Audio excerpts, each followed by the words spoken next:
Et on va démarrer, Martin, par la question. Donc, l'équipe de France a joué en 4-2-3-1, comme on pouvait s'y attendre. Il y a un changement là-dessus avec Didier Deschamps qui a un peu déplacé ce centre de gravité. Mais ce que tu as vu ce soir, est-ce que tu as l'impression qu'on a vu le 11 de départ? Si tu démarrais la Coupe du Monde face au Sénégal, est-ce que ce serait ce 11 de départ, Martin? Moi, j'aurais toujours du mal à imaginer Didier Deschamps qui démarre une Coupe du Monde avec 4 attaquants, tel que ça a été le cas ce soir, avec Ekitike à gauche, Olysée au centre, à droite, Dembélé un peu plus reculé, mais Dembélé tout de même, et Kylian Mbappé dans l'axe.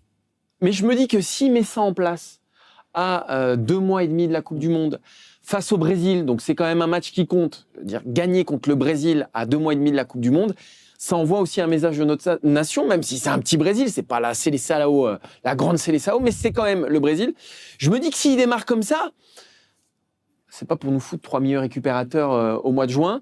Et dans ce que j'ai vu, en tout cas, sur les 4 de devant, parce que l'interrogation, elle se situe là, je me dis que c'est une bonne gueule.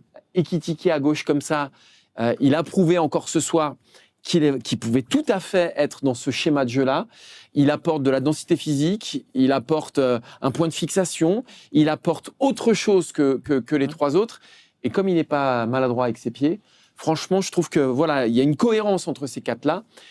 Au milieu, Rabiot et Tchouaméni me semblent incontournables, c'est-à-dire que Kanté part avec un peu de retard. Koné qui a fait une campagne excellente depuis la dernière Coupe du Monde, un peu derrière aussi. Et derrière, il y a le seul suspense, c'est sur Théo Hernandez, que moi, à un moment, fou Lucas Digne. Ce soir, Théo Hernandez, il est encore à la rue, notamment en seconde période. Donc, moi, je mettrais juste Digne à la place de Théo, mais sinon, ça ressemble quand même à une équipe type, ce qu'on a vu. Ouais, bah alors, je ne sais pas si on a l'équipe type, parce que l'histoire dit qu'avant une Coupe du Monde, avant une compète, il y a toujours un joueur qui sort au moment de la prépa, où il y a une blessure, quelque chose comme ça. Mais là, ça semble tellement solide. Alors, en revanche, je pense que le système, il est calé. C'est-à-dire que, alors, pour le meilleur ou pour le pire, ça, je ne sais pas encore. Parce que justement, comme tu l'as dit, on a du mal à imaginer Didier Deschamps jouer avec une animation comme ça à 4. Pourtant, c'est ce qu'il fait depuis quelques sorties. Parce qu'en fait, regardez la structure de la liste. La structure de la liste, elle est telle que les attaquants ont pris le pouvoir dans cette équipe. C'est-à-dire que le centre de gravité s'est déplacé. Mais le problème, c'est que ce centre de gravité s'est déplacé au passif de la défense qui est moins solide.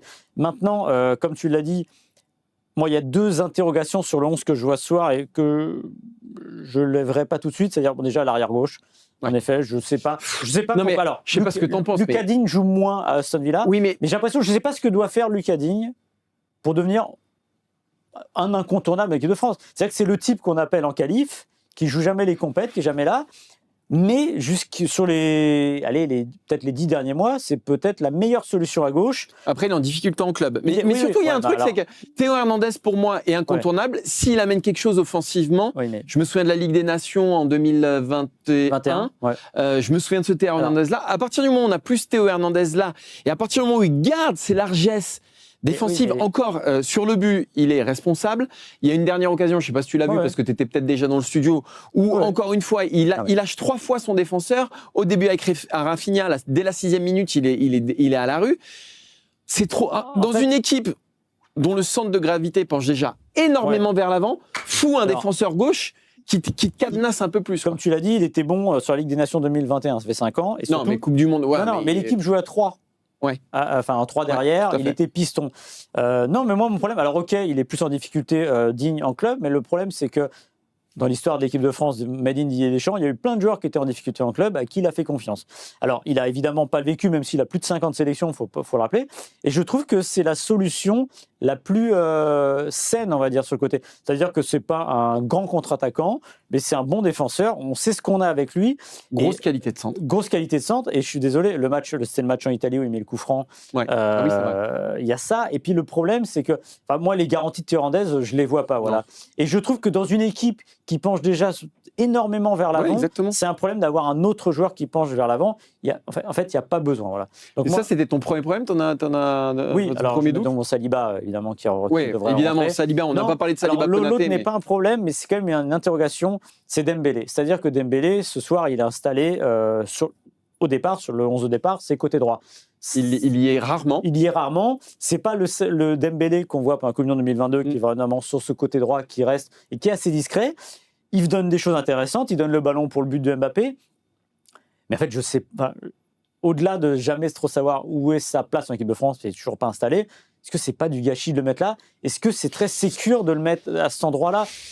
Si c'est pour faire ça, je me demande s'il vaut mieux pas avoir un troisième milieu un peu plus costaud. Non, parce qu'il te manquera de la création. Depuis que Pogba est plus là, en fait, cette place de Dembélé, alors pour ceux qui n'ont pas vu le match, Dembélé était en position très reculée, un peu à l'image de Griezmann, Coupe du Monde 2022, mais avec d'autres qualités, mais à circuler quasiment dans un milieu à 3. Et moi, je trouve que justement, ça t'apporte ce qui te manque depuis précisément la retraite de Griezmann, depuis que Pogba est plus en équipe de France. Il t'amène quand même une créativité. Et la passe décisive qu'il met à Mbappé, il n'y a que lui qui peut la mettre. Tchouaméni, il est dans un rôle aujourd'hui qui est... il est à la castagne, Tchouaméni. À Rabiot, il est aussi à la castagne. Et il va te manquer un mec créatif dans ce milieu de terrain-là. Et je trouve que de reculer Dembélé, c'est pas bête. Après, c'est risqué aussi. Il perd un ballon à 30 mètres en première mi-temps. Et c'est vrai que tu n'as pas le meilleur de Dembélé. C'est sûr que tu n'as pas. Et puis, est-ce que Dembélé, à un moment, il va accepter d'être un peu effacé? Parce que dans l'animation offensive, il est un peu effacé par Olysée ce soir. Il est beaucoup effacé par Ekitike et Mbappé. Ça va être une vraie question. Le rôle, en tout cas, pour moi, la question jusqu'à la Coupe du Monde, vraiment centrale de cette équipe de France, parce qu'il en découlera beaucoup de ce que sera cette équipe de France, c'est le positionnement et le rôle de Dembélé. C'est ce qui reste à résoudre. Qu'est-ce qui l'empêcherait de jouer ce rôle-là? Alors, évidemment, ce qui a changé depuis la Coupe du Monde 2022, c'est le Ballon d'Or. C'est-à-dire, mais je pense que ça reste un joueur collectif.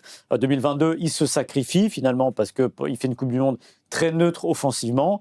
Et c'est un peu le pendant de Matuidi 2018 en 2022. Maintenant, je trouve que c'est un peu léger ce soir ce qu'on voit pour se dire OK, on a un milieu de terrain hybride. Enfin, c'est pas Griezmann quand même. Je l'imagine pas en train de relever les manches, aller au charbon, aller tacler. Donc je pense que peut-être que face à ce Brésil, ça va.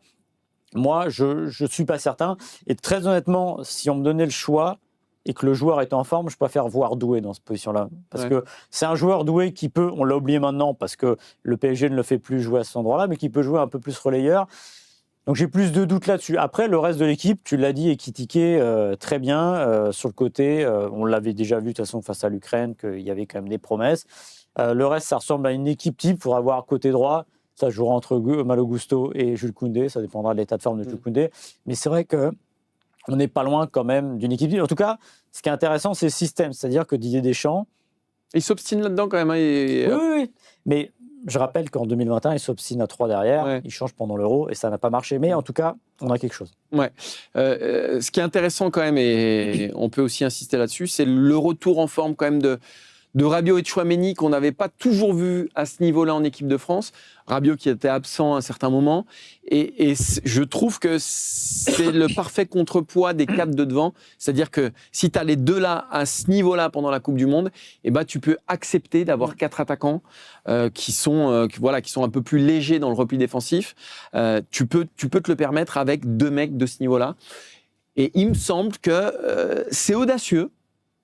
Ce que peut tenter Deschamps, ce qu'attendait Deschamps face au Brésil, et ce qui tentera peut-être en début de Coupe du Monde.